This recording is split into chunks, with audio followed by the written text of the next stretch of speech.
ship. you in like 1.5 But or 2. before that, I remember telling you Helios like threatened to step up take your hours. Like, I need you his to friend commit and like Crash, start playing the and action. Otherwise, also like there's no Lorix point with at all him if you if he just got keep kicked. That's playing kind the of the armors card and he shit, tried to like play, Daisy right? and So whatever the what fuck. was your thoughts on this at the time? I remember you saying like, okay, I'm gonna start playing actively, and that was it's cool. that Okay, was so dude, like I eventful back understand. then. So much drama Then and like a cheese. week passed or something, Like, and I would nowadays see they you make playing Netflix armor special like about it, I nonstop. swear. like Daisy, whatever. You're just not I playing don't CS. remember the exact Like, thoughts, dude, but I remember I'm sorry, like I'm not gonna make a change here. I'm us, not playing CS. Like, what do you want like me to do? debating, oh, no way he Yeah, like I'm leaves. not Like, gonna what if he commit like leaves? What we're he just like keeps like 100 it's hours in 2 fuck weeks that, if dude. you're Like, like playing and just push through playing like Harmony maybe he's 80% interested, of the maybe he's time. not. Yeah. I remember like having these thoughts, and I Yeah, remember I think that was the time both of us like when talking about it. Yep.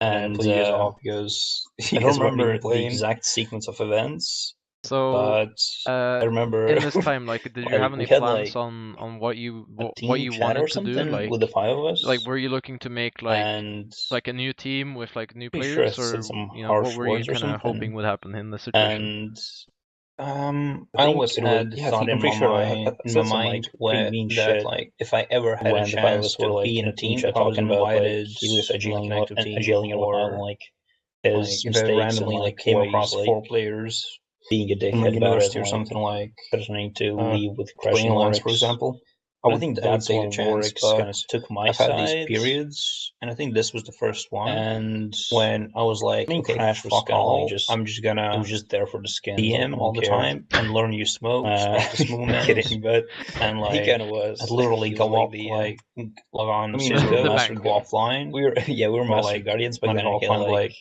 parambits and shit. It was tell like tell Steam that I'm offline. it was like being an astronaut and in just like practice alone, so like no one bothers me. medieval times, And dude. I had this period not too long ago as well. And I think Lorix And kind of took my this was side just time after when I he was like saw me be trying like the to alpha improve male that I really, really am. hard. In the Pretty much. Like I wanted to. the I don't remember the exact in reason. the team chat. I don't think I even understand the reason why I last did Lorix this only stuck not too around long ago. because he wanted to keep But playing with me. I just have these I think periods it's- when I just I really remember want like there to being a lot of drama. I don't become a recall better like player, I the guess. exact events, but I do remember Lorix just standing with me and Crash just Right. being So like, were you "I don't really looking to care." make a team with me and Lurix? Was that like what you I were think what hoping would happened happen, was or I know I did talked you to just like Lurix, go with the 'cause flow, obviously so to speak, we and would just already see played what for happened? like a month or like something for like the that first before week that. that But I think it when I was told actually you Helios who kind of spent like like your also brought hours him so we into can the team. play, I think he I was kind of brought really looking Crash and forward to Lurix like into the team. to Like, seeing in a you sense, online you know, on he was CS:GO kind of and like like played a practicing and part in playing it at least. actively Like he was again. like, oh, we should get these guys. Like Uh, when we were trying it, he don't was like, oh, really, we should get I these don't guys. really remember caring about But Lurix so much, I but I think did want to play with either you. I or we both talked to Crash So, and Lurix. I know we definitely talked to Lurix, and he was like, "No, don't, unless he's I'm not leaving because he's leaving," you know. So I'm pretty sure what happened was, yeah, he was just like I remember we would just said like, "Yeah, you're out, mate," and then wanting like to play he was with just out. you. So So there's that, and I think again, that was like just 2 days or something after he started in-game leading. So that was you hard already to touched recall, on it. to be That was when honest. you I think I began your wanted to in-game create a leading career team, per se. but as Where soon as do you I think saw that you not left playing, I sort of gave up on left it me? Do you and just think went with the flow, as you where do you said. think that left my role in the team? I don't recall. I think I actually made a Reddit post back then, but I'm not entirely sure. Actually, I'm pretty I was sure I obviously did. just Made like a cringy. I had recently picked up by gelling and like starting to get the like. Hey, I'm looking for a team. I'm this and I'm that looking rank. for like the next like, IGL. I I don't know. speak I'm like English. just In these now time like starting zones, to please accept me. understand the And concept all of that it. shit. And I remember getting I like think 1 or 2 offers, even but now they were like you're I don't trash think you're an teams. IGL. I Like, just think you're a knowledgeable like player. low I don't ranks think and you're IGL whatnot. type. Like, I think back then you were just looking for a team, but sort of like a right hand man who like, would not just not tell really people actively. to shut up, listen to the strat. Right. So And I think was at sort this of the time, from what I remember, I can't nowadays, of really confirm course, this because I know we've talked about this you would before, but you would expect I the don't think we IGL have like the to same perception of this. But I believe what happened was because basically my try hours and were going motivate up players steadily, right? Over some weeks. outside of a match And I was to talking like to you again, and I practice think you and said like schedule games and you were whatnot. gonna join I think a you were team the where IGL it was like some outside older like outside of people a like your match, age. and I was just IGLing during Yeah, the like that match, team. basically. Yeah. I think you were So just what was you the were like the background dad with of that the team? You know, how team did that happen? I for a don't good remember. while. I think this was. I think I sort when of was took looking over on the control Reddit. later on, and you just became Like when you just became the like when I gave up on you, well, the team like, owner, you weren't pumping up the hours as I hoped you effectively. would, like in the next week or so. But I think at the time you I were went on like Reddit the and I dad found of the this team team of like for a good time. it was basically Yeah, and I I'll would explain that say, as well, just for people listening as well, because obviously we're the only 2 people in really the chill current team who players actually who are know like about this stuff. So really mature the and reason